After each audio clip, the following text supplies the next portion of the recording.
นี่เจอเมืองแปลกก็ว่าได้เลยนะครับเมนูแกงแค่แบบนี้ผมจัดแกงแค่หนังหมูดำบอกเลยว่ายางเหมาะยางล้ำเลยนะครับสวัสดีครับปอมเมนปีน้องวันนี้ผมจะป้าปีป้าน้องมาจัดเมนูแกงแค่หนังหมูกันก่อนเลยนี่ผมอาจจะกินหนังหมูมันน้อยนึงนะครับได้วัตถุดิบมาเรียบร้อยแล้วไปหาเก็บผักเก็บไม้หลังบ้านกันก่อนเลยผักที่ผมจะเก็บอย่างไรที่น่าก็เป็นกะเพรานะครับปลูกหน้าแบบนี้ยางงามเลยยกใบงามขนาดเลยนะครับกะเพราเวลาดอกมันออกนี่นะก็ต้องตัดขวางด้วยนะครับถ้าตัดขวางนี่นะเดี๋ยวมันจะแก่แล้วมันก็จะตุยเองนะเวลาตัดดอกตัดกิ่งของมันนี่นะมันจะได้เก็บกลิ่นเหมือนๆนะครับเก็บกะเพราเสร็จเรียบร้อยแล้วมาเก็บผักแค่ต่อกันก่อนแค่นี้นะผมตัดมันนั่นกำลังปงกำลังงามเลยค่ะอย่างหนึ่งครับแมงบงนี่นะกินใบหมดเลยนะช่วงนี้แมงบงหนักขนาดเลยจากเก็บผักแค่เสร็จเรียบร้อยมาเก็บผักคูนกต่อกันก่อนบ้านกับห้องใบชะพูบางบ้านกับห้องผักแค่แต่บ้านผมห้องผักคูนกปลูกผักปลูกไม้หลังบ้านแบบนี้กินเองนี่นะประหยัดแต่เลยนะครับมันผักไม้หลายๆอย่างนี่นะผมก็เก็บเอาหลังบ้านนะครับบางสิ่งบางอย่างแบบนี้นี่ผมก็ซื้อเอาหลังจากนั้นผมจะไปเก็บยอดมันน้ำแก้วไว้ออยแกงแค่อย่างน้อยนึงหลังจากได้ผักได้ไม้หลายๆอย่างครบเรียบร้อยแล้วขึ้นชื่อว่าผักแกงแค่นี่นะมันอยู่ที่เขาชอบมันอยู่ที่เขามักอย่างครับมักผักอย่างใส่ได้หมดนะครับผักไม้หลายๆอย่างวันนี้ก็บ่ครบเหมือนกันนะครับผักเพชรขาดหอมยุ่งหอมแย่นะครับเนาะผมไม่ได้ปลูกสักเดียวครับหอมแย่บ่มีเวลาหลังจากล้างผักล้างไม้เสร็จเรียบร้อยแล้ว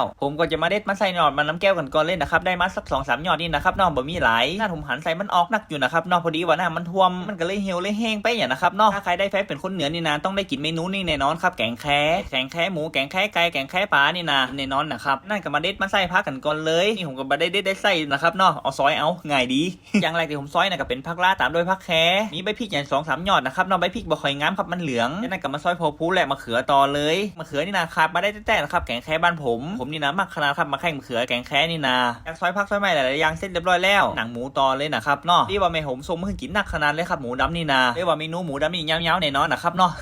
ได้นะครับเนาะของมันมากด้วยแล้วก็ประหยัดด้วยนะครับเนาะจากนั้นก็เอาหนังหมูไปต้มแล้วมาตำน้ำพริกกันก่อนบ่มีอย่างมาใจข่าจะคล้ายหอมขาวหอมแดงมาแคนพริกจีพริกขั่วแค่นั้นนะครับจะตำน้ำพริกของเขาอ่ะมันคือมันเหลวๆประมาณนี้ได้ก็คือปลาห่านะครับนี่ปลาห่าบดนะครับเนาะใส่ลงไปหลังจากตำน้ำพริกแกงเสร็จเรียบร้อยแล้วหลังจากนั้นจะตั้งน้ำพริกแกงลงในหม้อแกงกันก่อนมาทีนี้มาปรุงรสชาติตามใจชอบกันก่อนแล้วครับว่ามีอย่างมาใจมีเกลือชูรสรสดี3 สายของเฮาเหมือนเดิมหลังจากใส่เครื่องปรุงลงไปเรียบร้อยแล้วก็คนให้มันเข้ากันนิดหน่อยนึงหลังจากนั้นจะมาใส่ผักที่สุกหยากลงไปกันก่อนจากใส่ผักที่สุกหยากลงไปสักจำลำหนึ่งแล้วไข่มะเขือก็เริ่มสุกเริ่มเปื่อยเรียบร้อยแล้วมาใส่ผักที่สุกง่ายลงไปเรียกว่าสีสันนี่น่ากินขนาดครับแกงแค่แบบนี้เนี่ยปอมเมนพี่น้องก็ลองอยากลองแปลงพอเดอร์บ้านๆกับข้าวเมียงแกงแค่แบบนี้นะสุดยอดเดอะเบสความล้ำเลยนะครับชื่อว่าแกงแค่นี่จะขาดข้าวคั่วไปบ่ได้แต่เลยนะครับข้าวคั่วนี่นะมันก็อยู่ที่คนชอบคนมากของแต่ละคนด้วยนะครับบางคนก็ชอบแบบแค่นๆบางคนก็ชอบแบบมีน้ำบางคนก็ชอบใส่แค่ป้อหอมแต่บอกว่าไม่ได้กินมันนะครับแกงแค่แบบนี้นั่นที่ก็จะได้กินเหมือนกันนะครับมันเขียมเหมือนกันนะครับหมูแบบนี้นะจากใส่ข้าวคั่วลงไปแล้วกับก้นคือข้าวคั่วของหอมมันอื่นมันหอมกันก่อนจานแกงแค่กับประมาณนี้เลยนะครับเรามาตักใส่ถ้วยใส่จานกันก่อนเมนูแกงแค่นี่นะ